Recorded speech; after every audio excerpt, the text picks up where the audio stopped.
Здраво на сите! Уште една епизода на подкастот Марија во Америка, местото каде што се раскажуваат македонските приказни и судбините на македонците овде во Америка. И денес имаме многу интересна животна приказна за човек кој што живее и работи овде и кој што ќе ви даде и по некој совет. А за каков совет, дознавате веднаш по најавната шпица.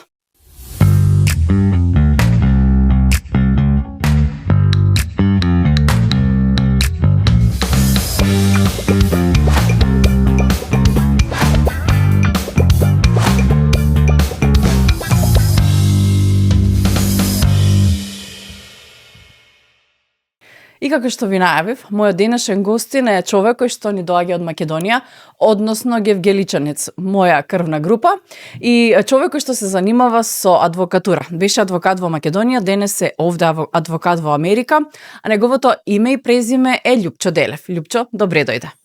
Фала на поканата, баш ме е мило што сум тука. Причината што си овде е тоа што сакаме да разработиме една тема за камиони. Многу фама, многу прашина се крена околу компанијата, односно една одредена компанија која што правела лоши работи, но за тоа ќе разговараме малку подоцна. Кои совети ти ќе им ги дадеш на нашите овде, што ќе ги советуваш и како македонските компании да се заштитат од сите тие работи? Секако како адвокат сакам ти тоа да го споделиш, но до тоа за да дојдеме, сакам прво да те представам пред сите гледачи за тоа кој е Љупчо, од каде ни доаѓа и едноставно како започна твојата кариера како адвокат. Па вака, јас по потекло сум од Гевгелија, фамилиарен човек, тука сум дојден со мојата сопруга и две деца, и како што рековте, во Гевгелија бев адвокат и овде продолжив со мојата професија. Малку се помочив за да стигнам до тоа, но ништо не е лесно, патот е трнлив и на крај се исплаќа, меѓутоа треба да човек просто да се помочи. Адвокатура во Македонија, односно во Гевгелија имаше своја адвокатска канцеларија, така? Во Гевгелија има своја адвокатска канцеларија. Сега имам овде во Чикаго моја адвокатска канцеларија која што е отворена од минатата година. Со што се занимаваше во Македонија? Беше адвокат за... Па тоа би било некако, овде се нарекува general practice, генерално адвокат со општа пракса се занимава. Видете вака, во Гевгелија пазарот е ограничен, и тешко да можеш да се осврнеш и да се определи само за една работа, и повеќето адвокати се занимаваат со општи работи. Ние работевме имотно право, работевме кривично право, работевме имотни односи, real estate, тоа што го нарекуваат овде право од недвижности, па многу договори и така. И па и разводи дури. Значи од се по нешто. Да. Колку време работеше како адвокат во Гевгелија? Па, јас сум се уште адвокат во Гевгелија, сега сум тука од 2015, но некако со правото сум поврзан уште од дипломирањето, завршува на правниот факултет Јустинијан I, и така, од прилика тоа е тоа. Дојдовте фамилиарно со зелена карта, како што знам, на лотарија. Кого го извлекоа? Ја извлекоа мојата сопруга, јас се оставив одлуката да биде на мојата сопруга и на моите деца.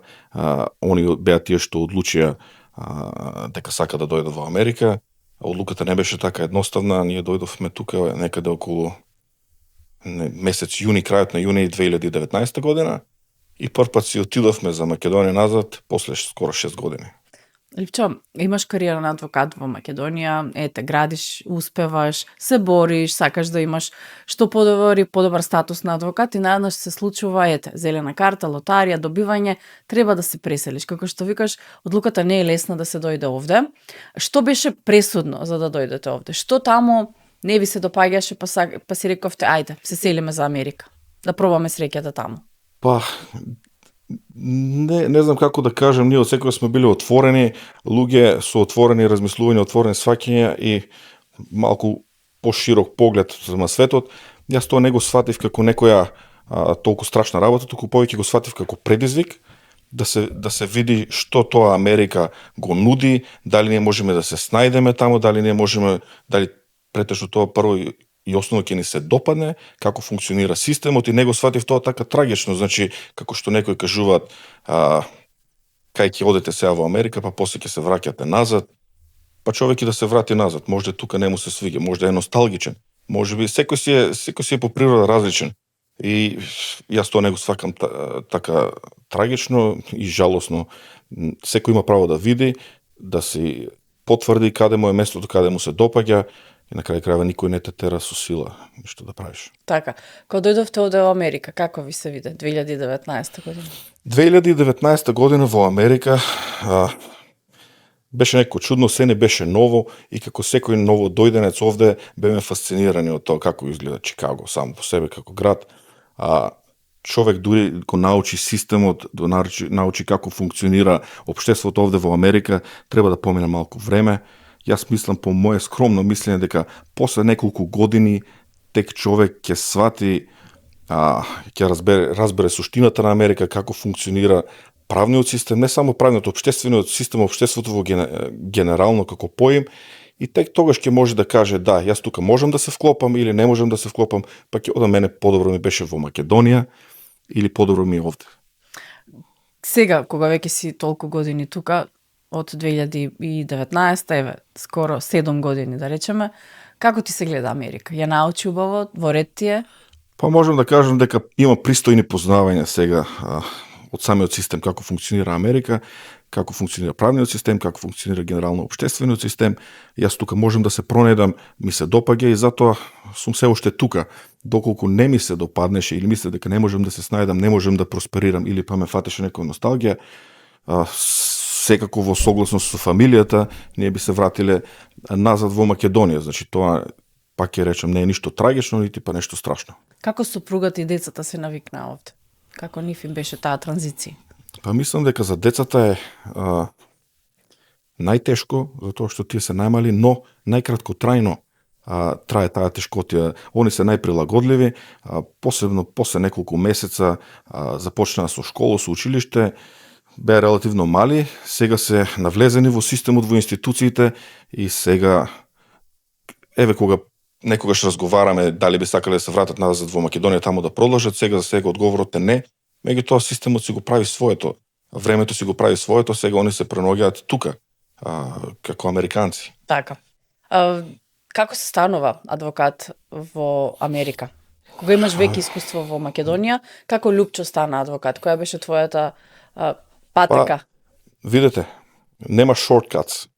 Мора да се следи системот, мора да го има соодветното образование, мора да го положиш бар екземот правосудниот, кој што е еден од најтешките испити во Америка и релативно комплексен, бидејќи тука се измешаме многу правата и законите, тука подразбираме од еден аспект state law или државно право, од друг аспект федералното право кој има federal supremacy над state law и има многу повеќе компликации и многу повеќе за учење. Дел од моето образование беше признато, јас направив нострификација, ние кога доаѓавме од Македонија, дојдовме со 12 куфери, од кој еден куфер беше само со документи. Зборувам од изводи на раѓани, извод на венчани и тоа јас најтопло го препорачувам за секој кој би дошол да си ги спреме документите напред, да си ги има тука со него, бидејќи ќе му притреба. Дојдовме со дипломите, дојдовме со нашите лиценци од тамо, тука правевме евалуација, односно нострификација на целокупната документација.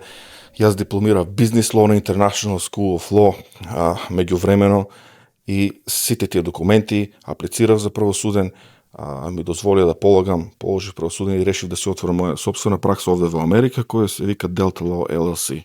Delta Law LLC се занимава со корпоративно право, односно со правото кое што ги брани камионите, бизнисите со камиони, камионџиските компании, така што се определи кон таа бранша, така? Така испадна, може би беше случајност, може би не, ние влеговме во транспортната индустрија како еден вид консалтинг, во еден департмент, односно одделение кој што тука многу значено е, тоа е safety department. Такво нешто во Македонија не постои како департмент. Меѓутоа, по мене тоа најмногу одговара на еден вид правна служба. Правна служба која секоја поголема корпорација, компанија ја има, овде кај се вика Safety Department и е поврзана со имплементација на федералните и државните прописи во таа транспортна индустрија која што е тешко регулирана. Ние почнавме како советодавни тела да даваме совети, пошто ја проучивме таа индустрија целосно и до ден денес продолживме да се занимаваме со тоа. Како ти се допаѓа тоа што го правиш сега во компарација со тоа што го правеше во Македонија? Се си има свој предности, но е многу различно. Значи, адвокатурата во Македонија и адвокатурата во Америка се две различни работи. Говориме за два различни правни система, кои што немаат блага веза една со друга и различен принцип. Различно, двете професии сами се носат со себе. Јас сум тука сконцентриран, како што рековте, на commercial litigation, civil law, civil procedure, federal state law и транспортната индустрија. Значи, имам голем број клиенти кои што се во тракинг индустрија, се занимаваат со транспорт, со камиони и таа индустрија функционира interstate, односно во сите 48 држави во Америка, без Хаваи, без Аљаска, па дури и тука може и Канада да вклучиме. Така. Имаш многу македонски компании кои што ти се клиенти, кои што бараат твои правни совети, правна помош. На што ги советуваш компаниите кои што македонските компании кои што ти доаѓаат за совет, за помош? Видете вака, значи има голем дел компании транспортни кои што се амерички, всушност, меѓутоа основачите нивни се наши луѓе по потекло од Македонија. Голем дел тие компании се постари од 2019 јако дојдов. Значи, јас учев од тие компании. Меѓутоа, пак ќе кажам, таа индустрија е многу тешко регулирана е претежно со федерални прописи. Значи, федералната влада, кај нас тоа е Министерство за транспорт, тоа е еднакво на Министерство за транспорт и врски, тука се вика Department of Transportation, си има своји владени агенции како FMCSA, што е Federal Motor Safety Administration, кој што ги регулира и ги пропишува едноставно правилата според кои овие фирми, корпорации, LLC треба да функционираат. Не остава просто федералната влада на самите држави членки на Америка да го регулираат транспортот како целина, бидејќи е премногу значаен. Транспорт е премногу значајна индустрија за општо функционирање на Америка. Значи, токму и таа индустрија, транспортната индустрија во која што се прават и многу грешки, многу пропусти. На 60 минути емисијата, која што одеше на CBS, националната телевизија, се спомена една голема шема која што се работела во компанијата Супер Его, чиј што газда е Србин, човек по потекло од Србија, и во која што се правеле многу неправдини.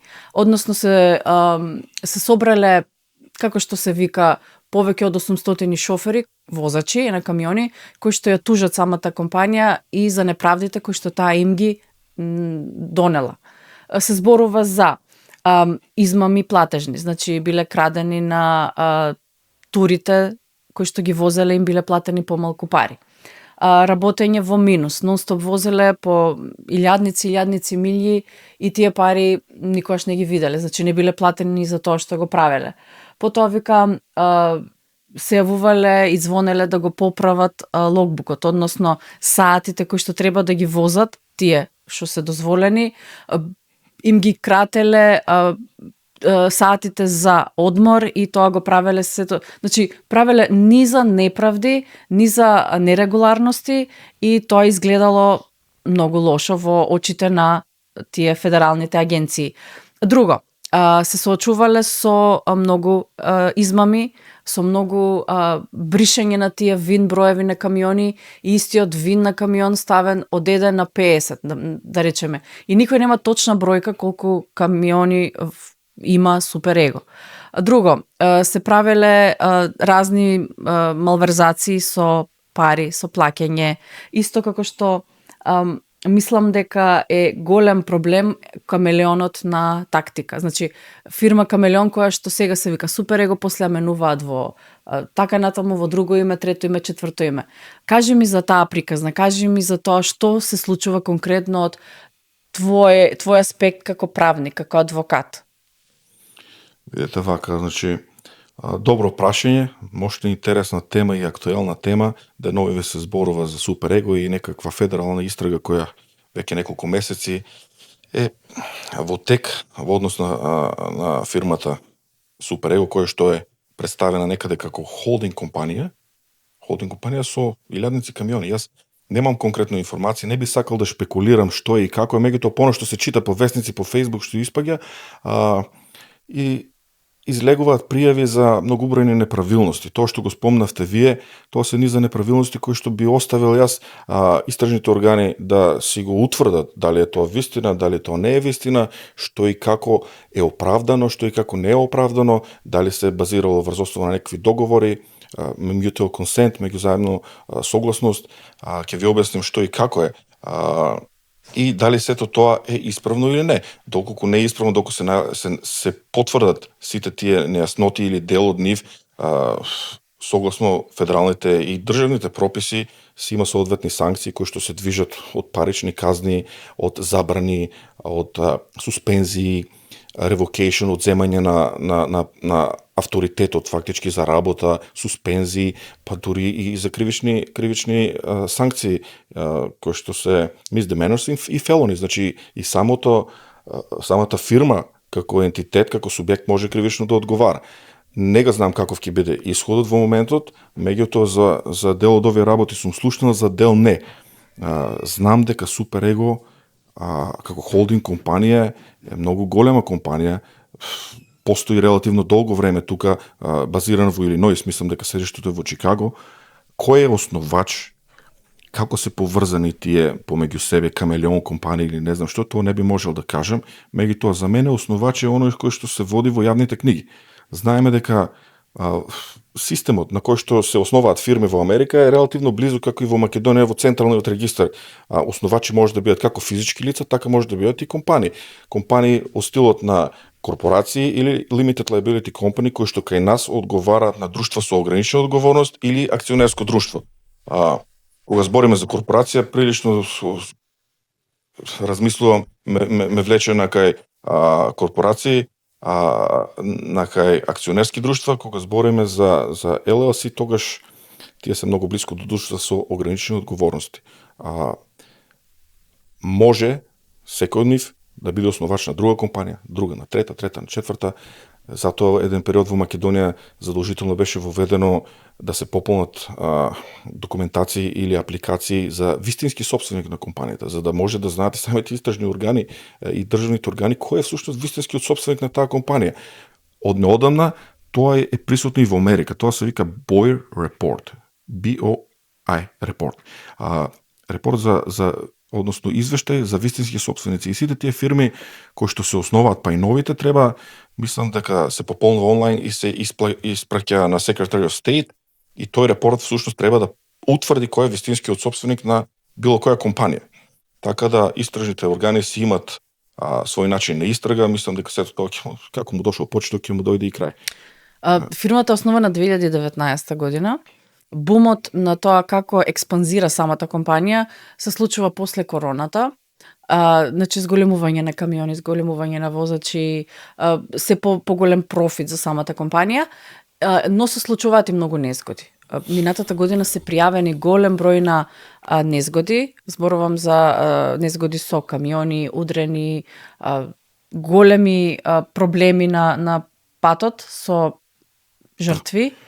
Нажалост, да, ќе ве прекина, можеби тоа е дел од мојата работа всушност, значи како safety consulting, како адвокат кој што работи во оваа сфера, јас сум тој што се трудам на компаниите да им објаснам на кој начин тие треба да се го организираат своето работење и едноставно најбитно како шоферите да возат на пат, а да останат во compliance, односно да бидат во согласност со федералните прописи и државните прописи. Кога збориме за еден спидинг тикет кој што го добиваат, тоа си е state law, тоа си е државно право. Значи тоа федералната агенција си нема ништо со тоа, меѓутоа ако прават спидинг како возач 70 на место кај што е 45, они реално имат проблем. Да. Америка тоа успева добро да го регулира. Браво. Точно така, да се навратиме сега на несреќите, незгодите, ексидент, кои што се неизбежни. Значи, во оваа индустрија неизбежно е дека ќе има некоја сообраќајка, евентуално. На фирма со 20, 30, 100, 200, 500 камиони, нема начин како ти да се поделиш на 500 дела и да биде заедно со шоферот до камион и да го пазиш едноставно. Значи, шофериве, после неколку дена, недели, месеци возење, они се заморени, изморени, затоа власта пропишува како они треба да управуваат со камиони, колку им е задолжителен одмор. Значи тука е проблемот, некогаш се јавува кај некои компании кои што што го рече, си играат и на некој начин ги менуваат саатите на начин што ќе им дозволат екстра време на шофериве да возат. Речеме шофер што возел 11 сати, односно по правилата, шоферот има 14 сати on duty работно време во текот на 24 сата. Значи он има 14 сати кои што се повеќе од доволно да он си го организира своето време. Од тие 14 сати он има право да вози 11 сати. 3 сати му се on duty да сипа гориво, да го провери камионот, да направи инспекција, да види гумите дали му се добри, светлата, кочниците, дали му е секако што треба, дали он е спремен да вози на овие патишта. Така. Сега на некој има малку 11 сати, па ќе го направиме 15 да вози. Тука е проблемот. Значи 11 сата се многу, камо ли 15 сата човек да вози и тоа да иде континуирано со денови и затоа се случуваат тие сообраќајки.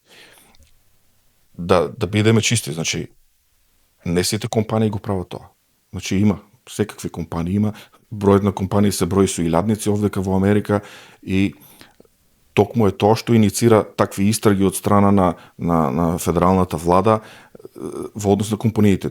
Последниве години многу често се почнаа такви несреќи. На жалост, тие несреќи завршуваат со смртни случаи. Не е само тука physical damage или штета на камиониве или на вклучен автомобил или комбе, што и да е. Значи завршуваат со фаталити и смртни случаи.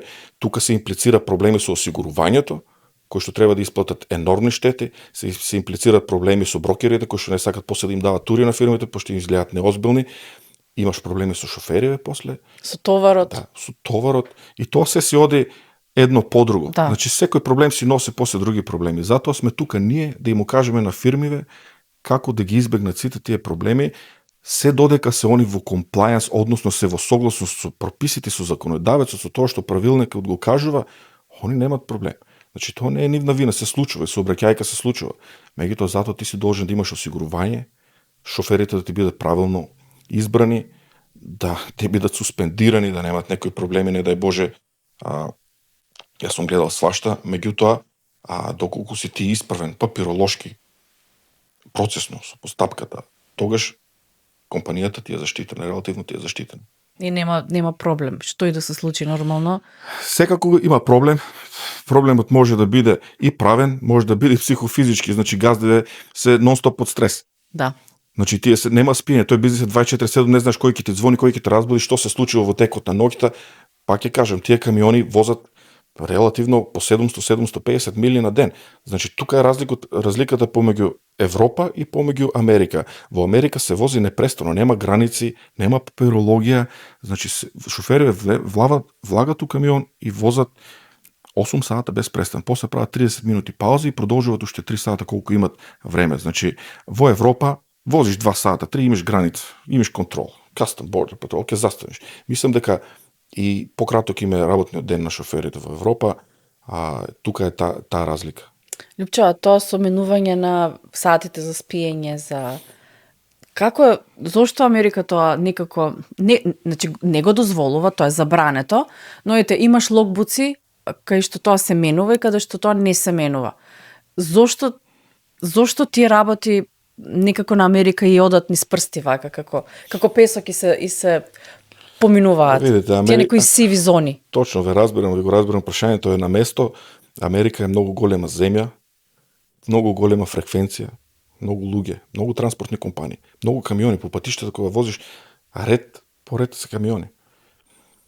И луѓето се трудат на секој можен начин да ги заштитат, и нас да не заштитат, едноставно да го заштитат човекот што си патува приватно со кола од изложеност на несреќи и на камиони. Да. И затоа се тие контроли за честини, затоа се тие weight stations, тамо ваги ги застануваат камиони, ги контролираат, DOT инспекции им прават на секој ќоше.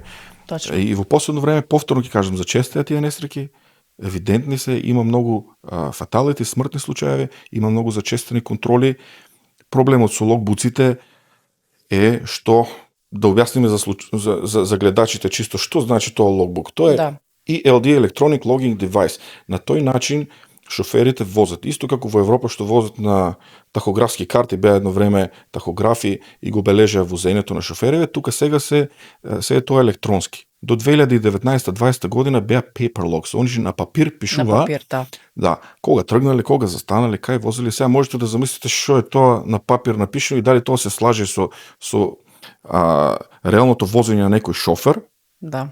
И дали некој може тоа да го фати и да му стави крај. За таа цел се донесени тие електронски логин девајси. Најчесто тоа се некои таблети на кои што е инсталирана некоја платформа која има дозвола од FMCSA, од владината агенција, да го регулира тој дел на оваа индустрија, со тоа што секој шофер кој ќе биде примен, он си има свој юзернейм и пасворд, односно си има свој акаунт, му се прави негов акаунт, тој се логира, секој ден се логира на тоа и тоа оде електронски. Поврзане со камионот, поврзане со GPS системата на камионите и кога шоферот тргнува, кога прави над 5 мили на саат, камионот кога ќе тргне автоматски го префрлува на возење и почнува да му ги брои саатите од денот. Сега, тој шофер потенцијален може да тргне и да вози 8 сата, мора да застане после 8 сата задолжително да направи 30 минути пауза. Во тие 30 минути пауза да се истегне, да се одмори малку и да продолжи останатите до 11 сати, има уште 3. И после тоа мора да се стави на off duty, односно му завршил работниот ден, да направи пост-трип инспекција, да го провери повторно камионот, да провери притисокот, гумите да ги провери, да провери улје, филтри, дали е се спремно за наредниот ден. Сега, тука настануваат проблеми што слушам во последно време дека некои луѓе плаќаат за екстра услуги, а некој да ги модифицира сите тие работи. На кој начин? На начин што би му ги скратил некако саатите, наместо шоферот почнал во 8, спиел до 11 и почнал да вози во 11, а он веќе има 3 сата возено. Тоа е проблем, сериозен проблем, затоа што тоа имплицира и други проблеми. Кога ти прават одит, односно инспекција, ти доаѓа федерална власт, ти доаѓа полиција која што го знае сето тоа, ти не можеш да го излажеш него. Он ти ги гледа патарините. Не можеш ти да пишеш дека човекот спиел, на логбук му стои off duty sleeping, спиел човекот, а он поминал 2 патарини и сипал гориво за $700 у меѓувреме. Сега тоа си носи своји импликации, така што фирмата ќе треба да направи алтер, односно да ги менува тие документи, да ги менува патарините, weight station, да ги менува тикетите, не дај Боже некој да биде застан во меѓувреме да добие тикет или некоја казна од некоја полиција, пошто тоа имплицира после тоа инспекција. И сега ќе дојдеш ти инспекција, тебе логбукот ти пишува дека шоферот спиел, а он ствари бил застанат од полиција, може би бил и тргнат аут оф сервис, му нашли некој дефект или проблем. Тие се сериозни проблеми. Поготово ако те застане полиција, а ти види дека ти не си уклучил својот логбук, своите сати не си ги трошиш. Возиш така. Тој те тргнува 10 сати аутосервис автоматски, те стави на страна, не смееш да возиш во наредните 10 сата, тоа ти е тоа off duty time да се одмориш и да почнеш. Ти носи многу негативни поени, тие поени се регистрираат секаде, ти влијае, ти носи сериозни импликации после тоа во иднината на фирмата. И тоа сите фирми гледаат да го избегнат, на никој не му треба таква главоболка, такви проблеми. Голем дел од шоферите и не се согласуваат со тоа. Меѓутоа, нажалост, има некои кои што се малку и поалчни, сакат да заработат поише, бидејќи во глобала повеќето шофери се платени по милја. Значи, колку поише милји, толку повише пари ќе се прават. И сега, ако можем 15 сати да возам, ќе возам. И 20. Малку се 700-800 милји, па мора 1000 да бидат. Да. Сега, да се надоврзиме на другото прашање. Како некој шофер извозил 1000 милји, а добил чек $100? И сега го крадат на чек, го крадат на rate confirmation, го крадат на документација, на осигурување. Сето тоа окей. Проблем настанува кога имат некои договори, кога немат документи, кога немат договори, они ќе стигнат на суд. Судот извршува увид во тие документации помеѓу потпишани. Тоа е еден вид работен однос. Кај нас може да биде регулиран како работен однос, може да биде регулиран како индепендент контрактор. Кај нас доаѓа, го викаат договор на дело. Договор на дело, тоа значи го плаќаат грос, односно го плаќаат бруто, без задршки за плата, и тука се тие импликации, тука се тие проблеми. Од друга страна рентат камиони, рентат приколки, им задржуваат пари за осигурување, што е многу нормално. Значи, ти си осигурен под капата на компанијата која што има авторитет да вози под незините ингеренции, и ако ти возиш како индепендент контрактор, односно по договор на дело, тогаш они ти ги задржуваат трошоците. Тоа ти е најголемиот трошок, ти е гориво, потрошено гориво, второ ти е осигурувањето за камионот, за приколката, за шоферот и за товарот. Трето, ти се регистрации. Четврто ти се патарини, исто така, голем трошок. Патарини отидоа Многу високо, да. Тие се тие трошкови и после тука настануваат проблеми, доколку тоа не е разјаснето, не е утврдено точно со договорот помеѓу шоферот и компанијата за која што вози или работи, или ако шоферот си е како своја компанија, помеѓу тие две компании не е регулирано со договор, со правилник или со нешто, после излегуваат нејасноти и сега зашто мене ми е чек од $500, а треба да е 2500. 2500. Така. Од кај да знаеме дали му задржиле за регистрација? Една регистрација кошта $2,500 за камион годишно, секој годин се регистрираат. Дали знаеме на кој начин они биле договорени да му сопираат од тие пари за осигурување? Осигурувањето исто така е нормално скапо. Дали камионот го поправал во работилницата која што има таа фирма? Значи тие фирми имаат своји работилници, голем дел од нив имаат ги викаат тука mechanic shop, знаете, имаат шофери и механичари кои што поправаат камиони. Гумиве не му поминаваат инспекција, мора да се смени една гума од $300 до $700, му смениле 5 гуми, 5 по 3, тие се $1,500 и после тоа му ги сопреле од чекот. Значи многу е симптоматично. Тоа треба да се оде чекор по чекор, степ бај степ, да се оде индивидуално по договор, шофер по шофер, да се види што е сопрано, каков меѓусебен договор имале и од тука да се утврди дали некој направил вина, дали некој е крив, дали некој треба да одговара или не. Значи симптоматично е, тоа е case by case issue, така и треба да се решава по мене. Значи ова сега конкретно со оваа компанија за која што се крена толку голема прашина и фама, очигледно ќе се разгледуваат сите работи. Апсолутно, тој веќе се разгледал со месеци. Јас чув дека некаде околу 8 месеци се води истрага. Токму за тие работи се симптоматични, точно да се види. Колку ќе трае ова? Што мислиш? Не можам да ви кажам, зависи од доказната процедура. Тука не знам дали е влезено на суд или тек до прва ќе влезе на суд, значи имаме еден вид deposition кој што треба да се или интеррогатори да се достават прашања до спротивната странка, тие треба да одговорат на тоа. Овие другиве треба тоа сето да разгледат, да видат дали некој има пропусти нешто, па дали може да се исклучат некои од тие прашања. Сето ова се добри прашања за тие што ја прават истрагата. Так. И за самата компанија која што треба да одговори на тоа. Нормално самата компанија се оградува од сите овие обвинувања и се коментира и дава изјава дека таа компанија работи како lease purchase, односно како изнаемување на опремата и дека не е одговорна за ниту една од овие работи за кои што се клевети. Точно, неточно, ќе каже времето, ќе кажат оние кои што си ја знаат работата, така, судот ќе пресуди кој е во право, кој така, не. Јас верувам дека Суперего работи со лисање, односно тоа го викат лисање, односно ние по македонски да кажеме рентање или изнаемување на камиони, опрема, пикулки, од секаков вид.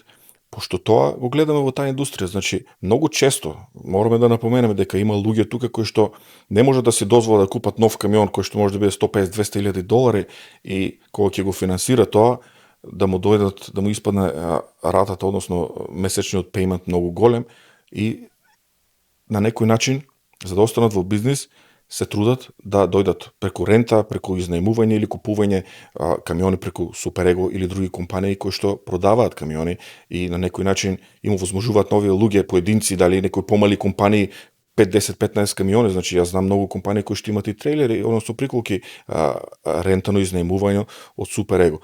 Како ги изнаемуваат? По кој договор, по кој цена, тоа е нас не е предмет на разговор, тоа си е интерно помеѓу нив. Кој ќе ја стави на осигурување, како ќе одговарат, кој ќе биде задолжен за одржување на таа опрема, тоа се ствар на договор помеѓу нив. Меѓутоа знам дека многу луѓе рентат, изнаемуваат и камиони од Суперего. Суперего се представува како холдинг компанија и тоа е тоа.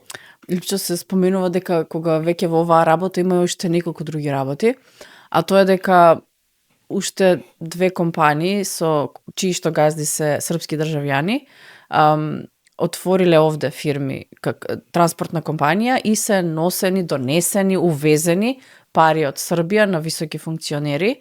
Парите се вложени овде во транспортниот бизнис и се изнесени таму во Србија да се гради, да се изградува, да се инвестира во градежништвото. Како е оваа шема? Што овде гледаме? За што станува збор? За каква игра? И мене не ме е јасно. Ако одиме по правила и прописи, и јас се прашувам на кој начин тоа би можел некој да го изведе.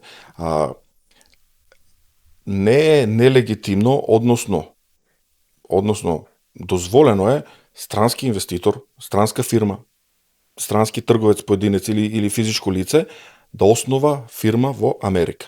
Дури не му треба на социјален број, односно, како се вика, матичен број, даночен број, не му треба, може како foreign, граѓанин или како компанија. Странец. Да, како странец, едноставно не му припаѓаат правата од работен однос, W2. Не може да работи, меѓутоа може да согласно договорот на друштвото, он може да остварува профит, може да остварува профит и да го повлечува. Профитот може да добивката да ја, што сака да прави согласно закон, или ако е во загуба да ја покрива загубата како странец. Меѓутоа не може да биде во работен однос, пошто не може да престојува тука. Али може да биде основач на фирма, може да биде основач на корпорација, на LLC, partnership, што и да е.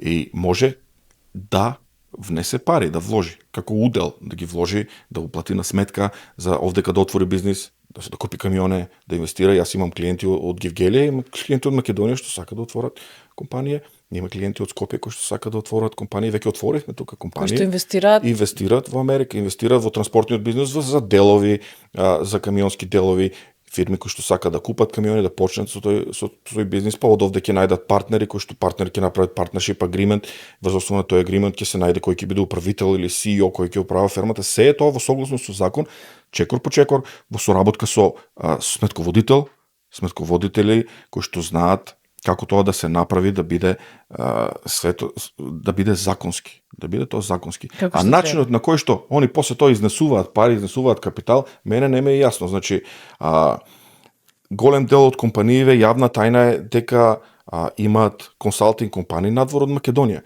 И тоа законот го дозволува, до сега бар, го дозволуваше меѓународните федералните правила го дозволува тоа, да користиме услуги надвор од државата, надвор од Америка. И самите амерички компании огромни, како што се телефонските корпорации, секојдневно користат услуги од Индија, од Кина, па пола диспечери кога се јаваш на телефоните си од Индија. Да. И меѓутоа сега после овие сите обвинувања, алегации да ги кажеме, предлог има Delilah's Law, предлог закон, не знам дали ќе помине во процедура, меѓутоа овие работи да се затигнат, поготово со консалтинг компании како што се offshore диспечери и safety consulting, затоа што Америка нема ингеренции со земјите што немаат реципроцитет или не знам на кој начин да го кажам тоа, нема начин како да одговара некој за штетните последици. Тоа е тоа што се случува, значи менување на рейд конфирмации или менување на логбуци, компаниите тука се чисти со тоа што викат ние плаќаме консалтинг надворешни компании од страна. Тоа е слушна на Facebook од Србија, од Полска, од не знам каде. Че сакаш да кажеш дека тоа ќе го регулират по законот, ќе те прекина. По законот е пропишано дека ако помине овој закон, во рок од една година компаниите ќе мора да си повлечат овде диспечери, да си повлечат овде сейфти, заради тоа што Америка така ќе може да контролира, односно кој се огрешил да лежи затвор. Сакаш да кажеш во превод дека сите оние кои што имаат отворени канцеларии за регулирање на сейфти, диспечери, консалтинг услуги, како што реков, консалтинг, сейфти, сметководство. Сите оние кои што работи се извршуваат за амерички компании во Балканот, Македонија, Србија, Полска, каде не, Унгарија, Индија, како што спомена, сите тие надвор од Америка услуги. Освен Канада и Мексико, да, освен Канада и Мексико, тој е предлог закон, не верувам дека ќе помине за тоа што целата индустрија не само тракингот е засегнано тоа, али посебен акцент е ставен на тракинг компаниите со тоа што Department of Transportation тврди единствен начин е да можеме да контролираме компаниите со овие работи, за тоа што не можеме да стигнеме до нив. И мислиш дека тоа ќе помине? Не верувам дека ќе помине тоа, не верувам заради тоа што уставно право е ти да соработуваш на меѓународен, како се кажува, на меѓународно ниво. Да. Значи тоа ја движи економијата. Не знам како ќе биде финансиски удар во секој случај ако помине тоа за компаниите, пошто ќе мора овде кај диспечер, знаеме дека сето тоа е поскапо. Од друга страна казните што ги читав е $50,000 по еден прекршок. Што значи тоа? Ако ти најдат еден логбук кој што ти е модифициран или променет, $50,000. Ти најдат втор логбук што е $50,000. Па сега види дали се исплати или не. Сакаш да кажеш дека работите ќе се стегнат на подобро во однос на менувањето на тие сати за возење, затоа што целта е да се намалат тие сообраќајки по патиштата, шоферите да бидат што поодморени, некако да се стави во ред цел овој хаос што се случува еве конкретно со некои компании. Точно така, значи доста е регулирано, пак ќе кажам, оваа индустрија е доста тешко регулирана, меѓутоа никогаш не застанува. Се оде напред, ностоп има некои измени, некои закони, некои дополнувања кои што треба да се следат.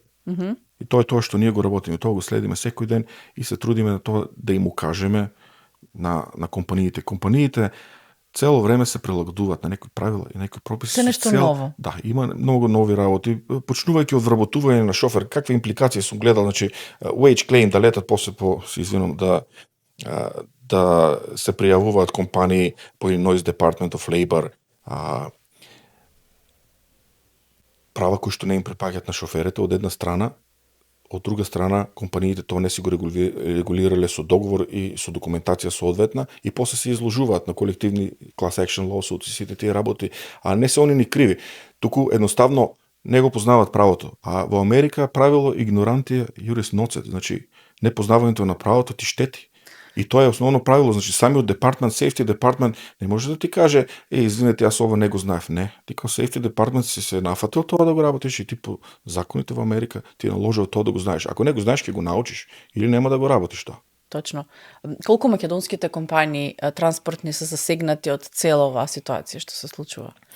Не само македонските компании. Кога зборуваме за македонски, пак кажам, збориме за амерички компании кои што основачи гади се македонци од кај нас луѓе. Ние како заедница тука сме доста мали, скоро и да се познаваме сите помеѓу себе. Меѓутоа, наши македонци успеале нешто да направат, се многу се многу внесени и се многу заложуваат многу за својот бизнис, се јавуваат многу често, питуваат, спрашуваат, сакат да се прилагодат на секоја промена се трудат да бидат колку е можно повеќе со тие правила и прописи да бидат во compliance. Едноставно, самата индустрија е толку брзо движечка, толку брзо се менува. Да земеме пример, една компанија со 100 шофери, колку има преокрет на шофери на недела, 2, сигурно 10 шофери си одат 15, па нови доаѓаат. Тоа е самиот тој процес. Треба цела механизација за тоа да го истераш како што треба со последици. Значи, има правила. Кој шофер смее да вози? Како шофер смее да вози? Како шофер твојата компанија треба да прими за да тој шофер биде покриен под осигурување? Не боже нешто, ако се случи, осигурувањето може да те одбие и после тоа готово, фирмата оди аут of business 100%. Значи, на тоа треба да се внимава. Квалификација на шоферите, каков е статусот, да не е суспендиран, дали бил шофер некогаш, рекордите на шоферите ги гледа. Значи, тука во Америка, секој шофер си има driver's record. Не знам како беше во Македонија, меѓутоа тука знам дека тоа е многу битно. Значи, прво што се гледа каков е шоферот, тоа е огледало за шоферот, како досието какво му е, кој е он? Да, кој е он, уствари. Како вози? Дали ти возиш 80 кога треба 40 да возиш? Или дали ти стоиш на црвено светло или возиш на црвено светло? Дали си има сообраќајка некогаш? Кога? Што, како? Сето тоа е објаснено, за секој шофер има евиденција. И сега, ако твојата компанија приме шофер што направил 5 сообраќајки во последните 2 години, нормално дека ти ќе се сносиш последици. Осигурувањето ќе ти каже што си гледал, ти кај си го примил ова. Точно. Да. Какви шофери не треба да вработуваат транспортните компании?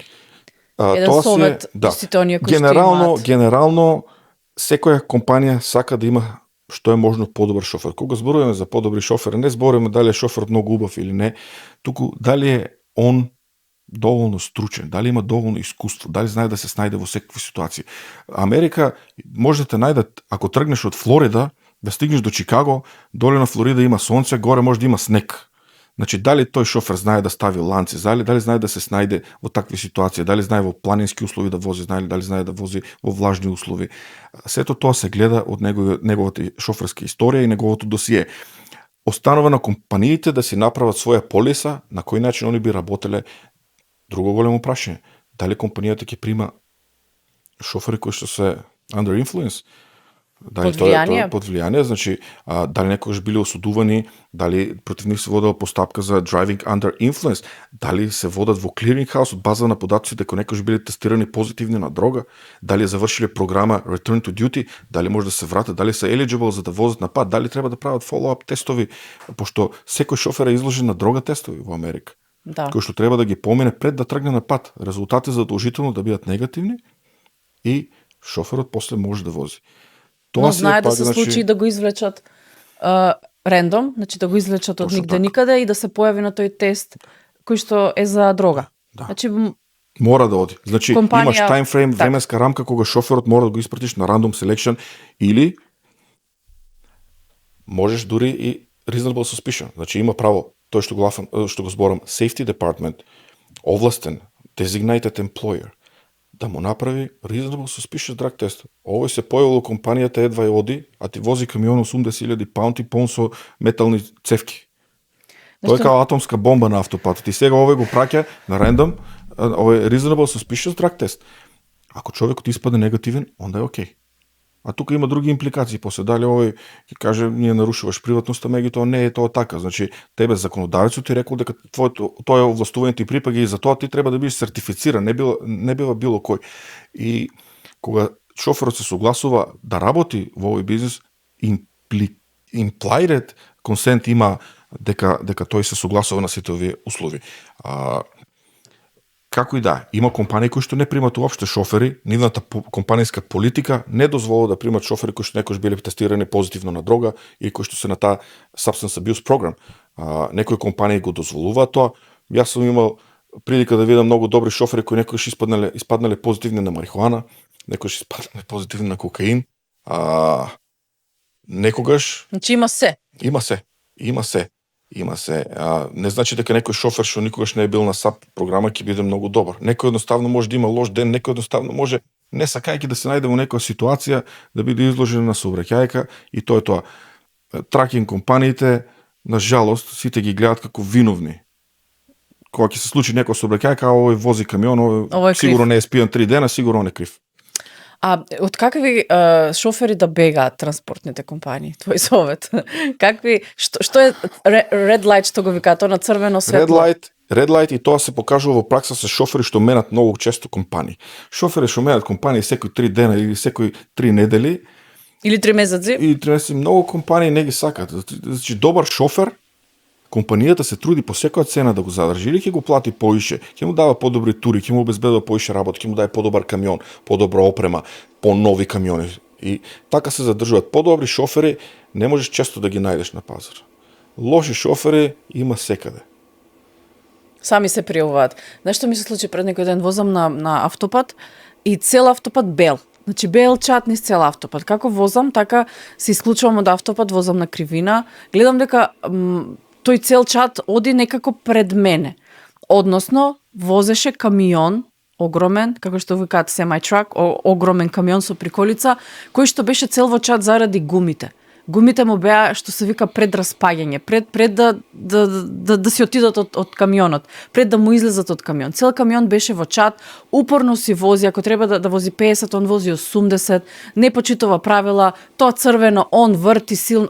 Тоа беше хаос. И си реков, ова не е возможно. Овде или некоја полиција негде треба да го застане, или да се јавам да го пријавам, за да го застанат веднаш, затоа што ќе се случи нешто. Очигледно стануваше збор за некој или многу му се брзаше, или некој не почитува правила, или не му е денот.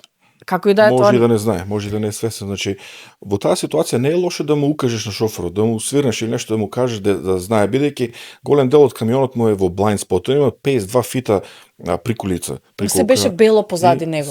Се бело. Може да се деси кочница да му заглави, може да се деси да му блокира тркало, осовина, нешто. И тоа може да се случи и во вожња. Значи, не мора да значи дека он не направил соодветен притрип инспекција. И тоа е многу често проблем. Значи, сабајлето шоферот ти гарантира и ти тврди и направил на логбук, внесел DVIR и кажува дека направив притрип, се беше окей. И после 2-3 сата му пука гума и нешто му се запалува гума. И тоа може да се деси, може да удри нешто, некој камен на патот, може нешто да се има случајно. И тука шоферот не може да го обвиниш едноставно дека бил negligent. Точно. Твоето искуство до сега, работиш со многу наши луѓе од Македонија кои што имаат овде отворено камионџиски компании, со какви проблеми се соочуваат нашите овде? Со какви приказни имаш од нив кои што им помагаш на еден или на друг начин? Случаеви? Пак ќе кажам, транспортната индустрија е тешко регулирана, има еден голем број куп прописи, поголеми и помали, сите се трудат да останат да бидат во комплајенс со тие прописи и сум сретнал најразлични предмети, од сообраќајки, од проблеми со диспечери, од проблеми со брокери, од пријавени компании на Highway и на Freight Guard, тие се официјални страни кои што брокерите ги гледат, па не им дават после тури, некој ги пријавил, па некој се представи, провалуват во имејлови, па се прави измама, едноставно ги букираат лодови на товари на нивно име, па не можат овие после тоа никако да се доведат во ред.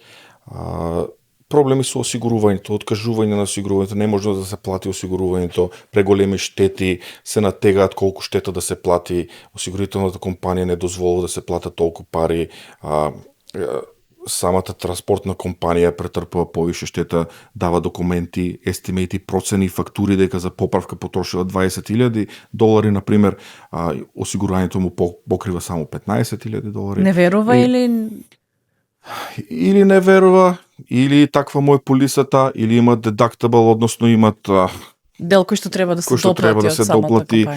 Да, или бъркат. Осигурителните компании се многу стегнати после короната, не е како што беше порано, се трудат да испратат своји аджастери, своји проценители на лице место за најмал дефект, да утврдат дали е вистина дефектот, да не се прикаже нешто лажно, да не се прикаже друг камион дека е здробен или нешто, да видат дали тој соодветно одговара на истиот клейм, на истата несреќа. Тие се секојдневни, па проблеми со документација, проблеми со договори, доста работиме на тие трансакциони документи како што се договори со шофери, со опрема, помеѓу компании, за да им помогнеме да останат во согласно со прописите. Проблеми на кој начин да примат шофер правилно, на кој начин правилно да го терминираат, односно да му дадат отказ. Така. Затоа што после тоа се јавуваат реперкусии и овие шофери може да се тужат. И тоа се случува се почесто и почесто. Ете, одиш на судско рочиште, така, браниш некој твој клиент кој што е во транспортниот бизнис. Како изгледа тоа судско рочиште? Како изгледа тоа судење? Не е како на филмовите. Добро. Не е како на филмовите, меѓутоа е доста блиско до тоа. После короната некако се попредпазливо, голем дел од судските предмети се преку Zoom, се онлайн. Многу често сум јас на судење дома, вклучен на компјутер. Дотеран во костим, знаете како оди тоа, костим и пижами. И вратоврска. Мора. Вратоврска задолжително. Нели? Задолжително и така треба да биде. Значи, официјални се судиите, многу е официјално и нема трте-мртев. Со други зборови, не ти дозволува да зборуваш надвор од темата и тоа што не ти припаѓа тебе. Папирологијата е доста упростена, меѓутоа се повеќе се оди на шаблони, се оди на формулари. Значи, кога пополнуваш некоја апликација или, еве да кажеме, court appearance, јас како адвокат, кога ти мене ќе ме ангажираш во некој твој предмет, јас треба да се појавам во суд, односно тоа се фајлова преку интернет, преку различни портали и наместо да пишеш цел документ 2 страни, да сгрешаш, не знам што, да направиш некоја кардинална грешка, после да има последици, судот ти направил на својата веб страна формулар. Ако адвокат Делев Лупчо се појави во овој предмет, горе напишуваш case number, кој ти е предметот, кој си ти, која канцеларија, телефонски број, имејл за контакт, во кое својство се ти јавуваш, дали се јавуваш како странка, како адвокат, за кој, подпис, чиста работа. Значи се со цел да се намалат грешките, можноста за грешки да се намали, не ти дозволува да зборуваш премногу, туку тоа за што си дојден. Брзи се и носат ефективни одлуки. Значи судовите формално, правно не работат на тој начин да биде запазен точно рокот, туку гледат судот да одлучи in merits, предметот да го решат in merits, што значи да се реши суштински. Значи некоја страна не дошла на судење, ти добиеш default judgment или пресуда за основ на неподнесување одговор на тужба. Јас тужам некоја компанија, ова не се појавува нигде и ми дават default judgment во моја корист. Односно пресуда кон Македонија поради неподнесување одговор на тужба. Судот му дава огромна шанса на тужениот или кој да е друг да го исправи тоа, само да се оправда зошто не се јавил, ако има макар некој аргумент кој што е на негова страна. Судот сака да одлучи случајот in merits, односно суштински да го одлучи наспроти тоа вака формални пресуди да носи. Кој против кој е најчесто на судењето? Зависи. Моите предмети најчесто се транспортните компании против осигурувањето. Транспортните компании против осигурувањето заради тоа што осигурувањето компании не исплаќа штета. Многу често тука се транспортни компании против брокерите. Односно, кога зборам за брокер, зборам за иншуранс брокер, односно осигурителни агенти, кои што почна многу често да горат. Осигурителните агенти се оние кои обезбедуваат осигурување тоа што ти треба, дали е liability, дали е physical damage, дали е cargo осигурување или W2 workman's comp, occupational accident. Сите компании имат своји агенти, агентите се тие што се грижат за имат уредно и навремено осигурување и за тоа имат провизија. Меѓутоа во последно време агентите дали се премногу зафатени или не знам што е работата, комуникацијата помеѓу агентите осигурителни и самата компанија не често доведува до тоа самата компанија да не знае со што се соочува.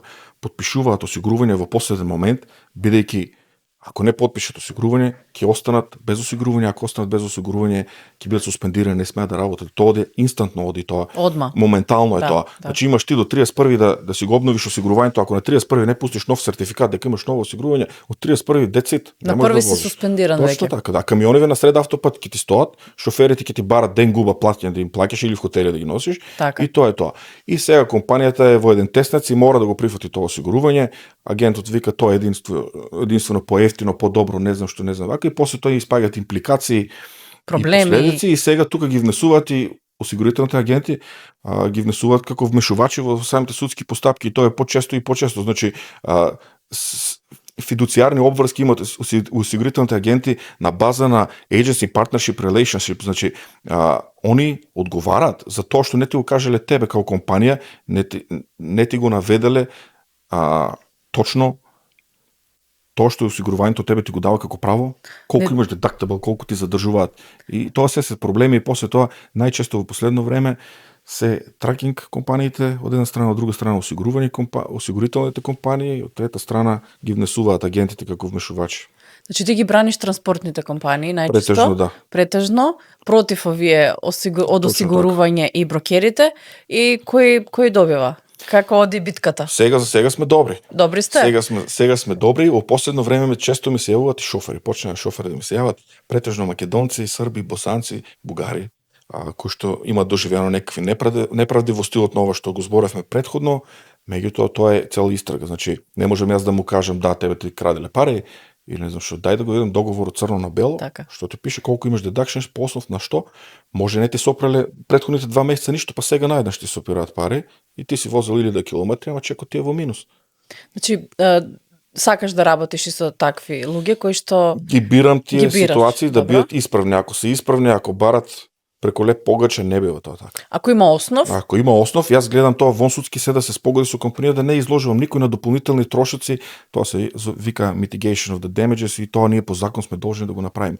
Доколку не може да одиме на суд, нема потреба, гледаме да го избегнеме судот по секоја цена и така најголем дел од предметите се завршуваат вонсудски спогодбено, скоро 95% од случаевите. Очигледно се плашат компаниите и луѓето од кога ќе се спомене адвокат, тужба, никако тоа страшно изгледа, нели? Изгледа страшно, не е страшно, ние сакаме само да бидеме правични, никој да не биде оштетен, од друга страна никој да не биде unjustified enrichment, да не биде збогатен неоправдано, да задржи пари што не му припаѓаат. И затоа наидуваме на одговори, значи кога се вмешуваме во каква било постапка, адвокатите се сваќаат доста сериозно, дали спротивната странка преку адвокат или лично, веднаш стапува во контакт и завршуваме 95% брзо. Случаи брзо, да, бидејќи, али адвокативе на жалост ги ангажираат компаниите и било кој кога веќе се невозможни ситуации. Значи кога веќе ги исцрпиле своите ресурси и нема никаков фидбек, нема никакво враќање, никој не им одговара нема интерес да го реши проблемот и тогаш адвокатот тука се вмешува и во голем дел од ситуациите кога ќе добијат писмо од адвокат реагираат. Претежно иншуранс компаниите, осигурителните компании, кога збориме за индивидуи, шофери, такви работи малку потешко. Лјупче, единствен македонец си во оваа бранша на адвокатура? Да, јас сум единствен по редот на нештата кој што работи во оваа сфера и помеѓу македонците, србите и бугарите. Значи имам доста клиенти бугари, имам доста агенти осигурителни бугари кои што се исто во таа индустрија, соработуваме многу. За среќа има и други адвокати македонци, меѓутоа сите тие се во друга дејност. Да, други бранши, други така да не има за се. Тоа е убаво. Да, соработуваме, значи клиенти кои ми се јавуваат за развод, кои ми се јавуваат за имиграција, одат кај Филип, одат кај Владимир, одат кај Илија, има четворица македонци. Така си соработувате заедно, си помагате. Соработуваме, па две глави подобро мислат, значи за оние генерални проблеми кога се јавуваат некои проблеми за кои што немаме ние нити знаење доволно, нити не сакаме да му наштетиме на клиент, значи мора да размислуваме, мора да договараме и јас пак ќе кажам, јас не се нафаќам на предмет во кој што не сум сигурен дека можам да помогнам. Да победиш. Не да победам, туку да помогнам. Така. Значи, тоа што го знам го работам, тоа што не го знам останува за други. Лјупче, доаѓаш нели од Македонија, англискиот ти е втори јазик. Како се носиш со тоа со другите адвокати, затоа што да речеме 90% се американци адвокати кои што ги брадат осигурителниве компании. Како се носиш со тој предизвик да си рамо до рамо со нив во однос на јазикот, на говорот, на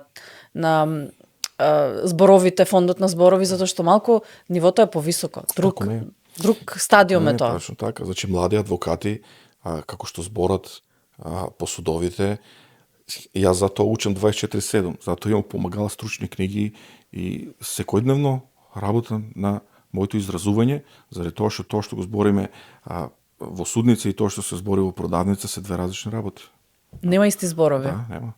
Многу е различен фондот на зборови и нивото. Не сте ни свесни колку тоа брзо оди и ланчено кога си на суд. Едноставно судењето ти е закажано за 9 сатот сабајле, ти се уклучуваш или одиш во судница директно и таму има 20 случаи, сите се, значи 20 адвокати, странки, судот е отворен, нели за јавноста, евентуално ако има некои предмети од семејно насилство, нешто такво, тогаш тие се затворени за паблик, другите углавно можеш да присуствуваш и како странка, мислам не како странка, можеш како гостин да присуствуваш, секој заинтересира, да, јавност.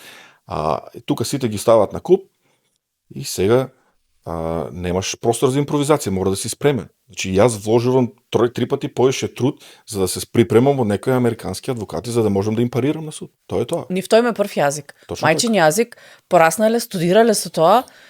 Тоа замисли доаѓа американецот во Македонија, учи македонски и сега се појавувате двајцата во судница. Нормално дека ти си подобар, тој ти е мајчин јазик, го зборуваш, знаеш зборови и се фондот ти е различен од американците. Точно така. Од друга страна, има секакви во судот, значи не се само американци.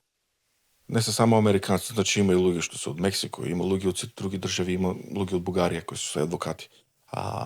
И судот не потценува ако имаш дијалект или нешто. Битно е да знаеш да се издржиш, да си го кажеш тоа што се твоето. Така. Да. И меѓутоа таа професија нема застанување. Тука ние мора нонстоп да биме компетитивни, мора нонстоп да учиме. Јас имам еден куп книги кои што ја купувам за изразување, како правилно да се изразиш како адвокат, како да го кажеш тоа што го мислиш без да ти треба 10 реченици да избегнеш од темата. И тоа е тоа. Имат судовите доста разбирање. Тоа е добро. За нив е голем успех, он кажува, значи луѓе што дошле од страна, поготово за нив. И стигнале до таа некоја фаза да бидат сега судници и да застапуваат странки американци. Да. Тоа го ценат судиите, сметам. Како не? Имаме ли бројка на тоа колку македонски компании има овде во Америка транспортни, односно американски компании во собственост на македонци? Никогаш не сум размислувал, нити сум сигурно на Google може да се најдат некои информации, меѓутоа не знам точно, али ние од кога сме дојдени тука, јас мислам дека секој втор што го познавам е на некој начин поврзан со транспортните компании, дали како работник, дали како офицер некој во фирма, дали собственик на своја компанија или возач на камион. Сите се поврзани, поготово кога одиме во црквата, ги гледаме со доста македонци, сите се поврзани и тој бизнес нонстоп се збори околу тоа. Да, се таму. Нонстоп е таа темата. Да. Зошто, како, колку, кој, тој е круг кои што македонците овде функционираат, работат, но не сите некако, да, не има многу во камионџискиот бизнис, но не сите се во камионџискиот бизнис, ги има и други професии, и токму низ овој подкаст сакам и тие професии да ги донесам до македонските гледачи, за да сватат дека, да, од камионите можеби доаѓаат најголемиот број на средства, но има и други професии кои што македонците ги работат, и тоа го прават одлично. И многу ми е драго што не има насекаде некако, еве, и адвокати и разни професии, спортисти. Да, А освен што си адвокат, си и пејач. Тоа сакав да го споменам. Да, повеќе сум гитарист отколку што сум пејач, меѓутоа таа ми е стара љубов, односно да кажеме хоби уште од средношколските денови, кое што продолжи до денес, и тука во Америка мислам дека повторно малку си дојде на своето, бидејќи во Македонија беше малку запоставен. Па тоа сакав да ти кажам, во Македонија не те знае Лјупчо во Гевгелија дека ти свириш и пееш, никаде те нема видено на настап. Го знае Лјупчо како адвокат, како фамилиарен човек кој што има уште двајца браќа. Инаку морам да споменам дека татко ти беше директор на радио телевизија Гевгелија, локалната телевизиска станица во Гевгелија. И јас имав само некои 7 годинки на тоа време и отидов во просториите на радио телевизија Гевгелија и тој тогаш беше таму директор. Ме гледа вака и ми вика: "Што бараш ти, девојче?" Викам: "Јас дојдов да бидам водителка, да ми дадеш некоја детска програма, јас сакам да водам, да бидам на телевизија, на локалната телевизија." И он вака ме гледа и ми вика: "Знаеш што? Оди малку порасни, оди малку така, дообразувај се, па врати се, па ќе ти дадеме емисија." И Лјупчо, да ти кажам, така и направив. Тогаш бев 7, после 7 години, на мои 14 години, отидов во локалната радио телевизија Гевгелија и тогаш беше директорка госпоѓа Јованка Дојранлиева, која што ја поздравувам многу во оваа прилика, која што ми ја даде шансата да станам дел од радио телевизија Гевгелија, да имам своја емисија Showtime и така натаму. Така започнав, така љубовта кон камерата, телевизијата започна, водителството, новинарството, но сакам да кажам дека ете, те знам како син на директорот на радио телевизија Гевгелија тогаш и така, никако таа пасија кон музиката не сум ја знаела дека ја имаш. Но ете си, како што ќе речеш сам. Да, многу свирев кога бев во средно, со различни бендови, Гевгелија дури имавме и наш бенд, после тоа кога почнеа факултетските обврски, малку застанав и кога отворив канцеларијата во Македонија, исто бевме доста зафатени.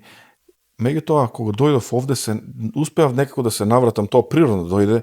Има и тука многу наши изведувачи кои што се музиканти, се занимаваат со музика, па успеавме да составиме еден добар бенд кој што почна да прави македонски забави како еден проект кој што беше доста прифатен од нашиве тука и до ден денес се трудиме нешто да одржаваме, на неколку месеци тоа да го направиме како евент, како случка и така. Иначе јас, тоа ми е хоби, на некој начин тоа ми е издувен вентил на сите овие секојдневни обврски и настојувам макар еднаш неделно да направам некаде, да свирам, тоа дали бил кафич, дали ќе биде дискотека, па дури во Чикаго во ноќните клубови свираме блуз со американци и тоа се случува, али преферирам да бидам со нашиве во тука локали кои што ги познаваме ние и да свиреме во стилот македонска забавна или XU поп-рок музика. Можеш да се најдеш и на роден ден и може да те видиме како свириш и по некој роден ден тука таму. Те има доста по точно овие така, евенти. Да, овој викенд бев на покана на едни луѓе од Србија кои што имаат исто транспортна компанија, има роден ден, славе 1 година на ќерката, па бев повикан да свирам и баш убаво си поминав. И што ти викаат кога ти доаѓаат клиентите за работа и ти викаат, па ти си тој Лјупчо што свира, да. Ти си тој Лјупчо и некој ме прашува: "А брат ти свири ли? Тој што свири ти е брат?" Не, истиот Лјупчо работи и за вас за како адвокат. Чудно име, малку луѓе се изненадени, знаеш, меѓутоа тоа е што е. Не очекуваат да те видат и да свириш и да ги браниш во судница, очигледно. Точно така. Ја успевам успешно да си ги спојам двете работи. Може да кажам дека сум малку лекционер на гитари, дома подрумот ми е пон со гитари. Колку гитари имаш? Имам преку 10. Дел од нив ми се купени од мојата сопруга како поклон. Така. Сега задне време нема ми купено ништо, а меѓутоа еден совет така совет или апел нека биде. Да. Доаѓа денот на таткото, може да се подари нешто, така. Не би одбил јас никогаш. Од добра гитара нема одбивање. Какви гитари имаш? Што имаш? Имам од се по нешто што ми треба и ги свирам по потреба, зависно од тоа каде настапувам и што настапувам и што музики се свирам. Донесов тука една гитара за секој случај, една од моите поумилени, Добро. па ќе се потрудам нешто и да ви отсвирам Ајде. за на крај. Може да слушнеме и да видим. Може, зашто да не. Ајде да се наместиме.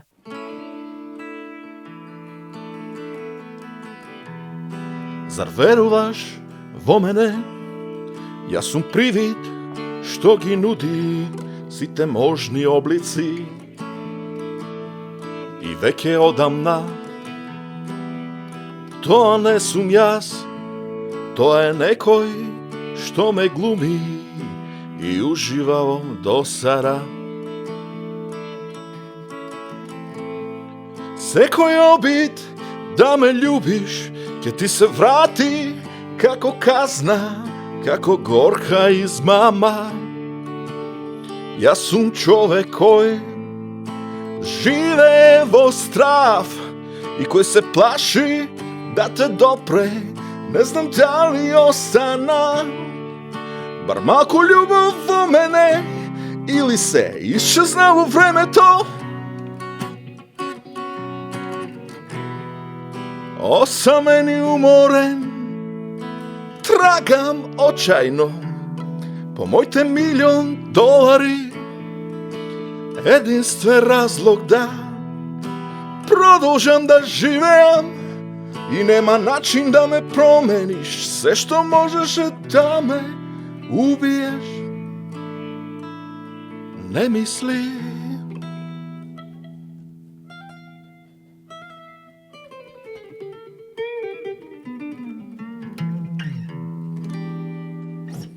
Одлично, Љупчо, многу ми е драго што, успеавме да го споделиме и твојот талент за музика и свирење и пеење. Сакам да ти се заблагодарам што беше дел од Марија во Америка. Се надевам дека одговоривме на сите прашања кои што можевме да ги, помислиме да ги поставиме во однос на камионите, транспортната индустрија, проблемите за тебе како индивидуа, кој си, како си, зошто си, што правиш овде во Америка. Ќе ти посакам многу успех во кариерата и да се релаксираш се почесто по локаливе со добра музика и со одлична гитара до тебе. Фала ви, благодарам на поканата уште еднаш. Јас се трудев малку побрзо да зборам за да изназбориме што поише можеме, меѓутоа тоа е тоа. Така, уште еднаш ти благодарам, со среќа. Фала. А вие, драги гледачи, се надам дека приказната на Љупчо Делев, адвокатот од Македонија кој што живее и работи овде во Америка, ви беше интересна, убава и необична. Гледајте не секоја среда на каналот Марија во Америка со нова приказна, а секако приказните и судбините на овој подкаст можете да ги гледате каде сакате и кога сакате на YouTube каналот Марија во Америка. Присутни сме на Instagram Марија во Америка, Facebook, лайк на страната Марија во Америка и Марија во Америка овде се одјавува и ви кажува чао, чао, се гледаме следната среда.